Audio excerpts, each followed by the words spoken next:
లేదు. ఆధ్యాత్మికంగా గ్రుడ్డితనము వారిని ఆవరించింది. ఇదే మాట మనకు వర్తిస్తుంది. ఎన్నో అద్భుతము మన జీవితంలో దేవుడు చేశాడు. ఎన్నో మార్లు దేవుని సన్నిధిలో మనము ఏడ్చిన సందర్భాలు ఉన్నాయి. మన కుటుంబాల బాగు కొరకు, మన అనారోగ్య పరిస్థితుల కొరకు, మనము కలిగి ఉన్నటువంటి పేద పరిస్థితిలో మనం ఎన్నోసార్లు మోకరించి ప్రార్థించాము. ఈరోజు దేవుడు నీకు ఉద్యోగం ఇచ్చిన తర్వాత మోకరించడం మర్చిపోయిన వారు చాలామంది ఉన్నారు. ప్రార్థించడం మర్చిపోయిన వారు చాలామంది ఉన్నారు. దేవుని కోసం ఏ క్రియలు చేయలేని వారు చాలామంది ఉన్నారు. లేరా? నువ్వు కొంచెం ఫినాన్షియల్గా, ఆర్థికంగా కొంచెం స్థిరపడితే చాలు, సమస్తాన్ని మర్చిపోతున్నటువంటి పరిస్థితులు ఈరోజు మన కుటుంబాల్లో ఉంటూ ఉన్నాయి. అందుకోసము కాదు దేవుడు నిన్ను నన్ను ఏర్పరచుకుంది.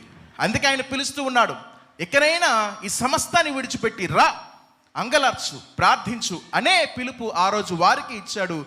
ఈరోజు సంఘంగా ఉన్న మనకు కూడా అదే పిలుపును దేవుడు ఇస్తూ ఉన్నాడు. మారుతూ ఉన్నామా? ఆ పిలుపుకు లోబడు